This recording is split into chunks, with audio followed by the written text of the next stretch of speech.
Сәлем достар, қош келдіңіздер менің каналыма. Салтан Эларт студия школасының негізін қалаушысы боламын.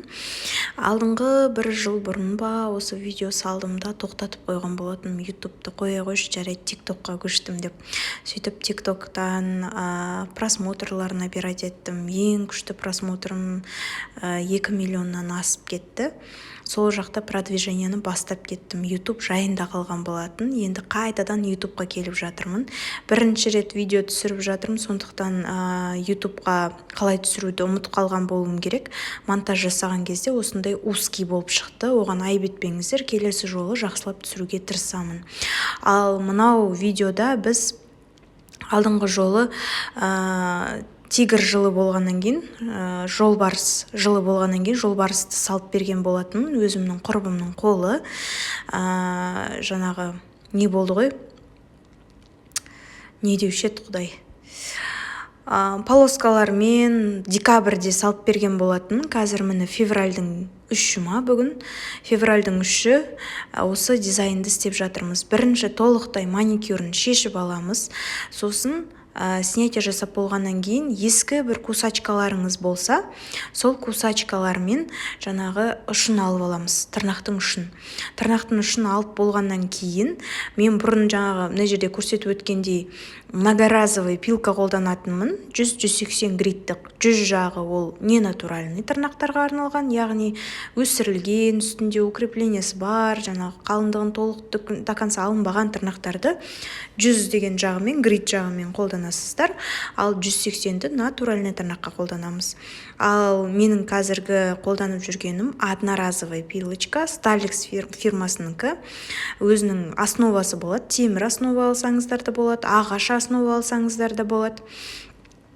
Сол основасына кигізіледі пилка. 150 гритті қалдым. Осы жолы өзіме қатты ұнады. Қатты грубый емес, қатты мелкий емес, средний.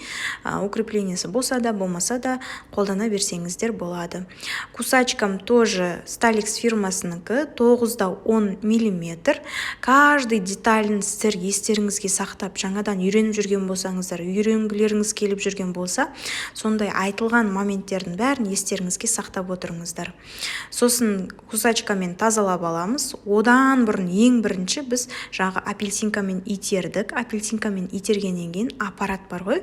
Аппаратқа фреза саламыз. Фреза бізде синий флажок, көк жолақты, пламя деп аталады. Аты пламя. Сол пламямен кутикуласын жаймендеп көтеріп шығамыз.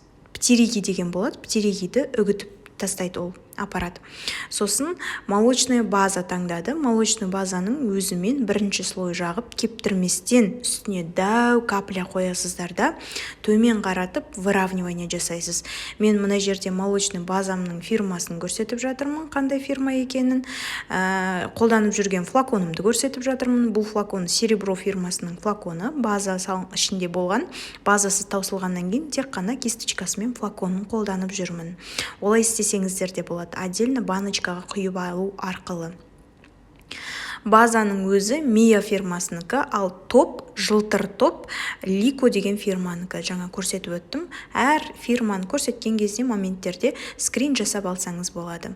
Базаны 60 секунд кептіреміз. Өйткені укреплениемен істедік, төмен қаратып, қалыңдату арқылы қалыңдатып выравнивание істедік. Лампаның астында выравнивание деген идеальный бликті тексеретін жер деп айтсақ болады. Идеальный блик лампаның астында, лампаның жарығы, топ-томалақ лампочкасының жарығы топ-томалақ болып тырнақтың бетіне түсу керек. Сосын осы жолы енді көктем келе жатыр деп қыздың суретін салғысы келді құрбым. Қыздың суретін салу өте оңай болып шықты. Алдыңғы жолы тиктокқа да осы қызды салған болатын. Марафон жүргізгім келеді, бірақ әлі дайын емес сияқты оған. Сондықтан марафон емес, осындай білімімді өзім озвучить ету арқылы, дыбыстау арқылы сіздерге жеткізгім келеді. Қазақша маникюрді таза жақсы үйренсін деп. Енді айтып отырмын ғой, осы жолы качествосына кішкене кешірім сұраймын, өйткені келесі жолы дұрыстап камераны дұрыс бағытта қоятын боламын. Осы жолы ұзыннан қойған едім, получается суреті де солай шығып жатыр ұзыннан. Қыздың суретін саларда ең бірінші юбкасын салып аламыз және екі иығын салып аламыз. Кейін ортасын қандай түсті болса да көйлегін өзіңіз таңдасаңыз болады. Ал денесіне максимально бір қоңыр түсті, кожаның түсіне ұқсас түс таңдап аласыздар. Сосын шашын жайып, бір иығын жауып тұратындай қылып істеп аласыздар. Қара гель краска болмаса гель лак қолдансаңыз болады, егер плотный болатын болса. Одан кейін жан-жағын, көйлектің жан-жағын, иығының жан-жағын бәрін ақпен қоршап өтеміз. Сосын қарамен қоршаймыз. Оның бәрі объем беруге арналған.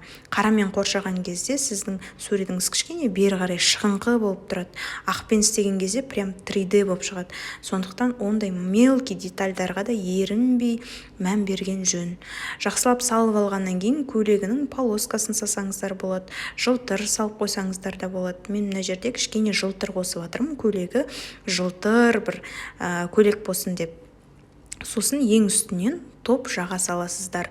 Басына венок салуды ұмытпаңыздар. Шашы жайылып тұрғаннан кейін басына венок салсаңыз, кішкене бас жағы да дәурек болып, қыздың денесі, қалай айтсам болады, дене бітімі прям реализоваться етіледі, реальный болып шығады. А то өзіңізге бір түрлі болып қалады, салып болғаннан кейін басына венок салмасаңыз, өзіңізге бір түрлі болып қалады. Как будто қыздың басы кішкентай болып кеткен сияқты, болмаса үлкен болып кеткен сияқты. Сондықтан негізі жаңағы қыздың басын саларда обязательно венокпен саласыздар. Роза сияқты қылып, қызыл қылып қоссаңыздар да болады, тура мен секілді. Мына жерде енді көрсетіп жатырмын, жақындатып, жақыннан қалай болатынын. Молочный база өте әдемі, сосын кәдімгідей площадка ол, кәдімгі сурет салғанға, творчествоға деген күшті площадка.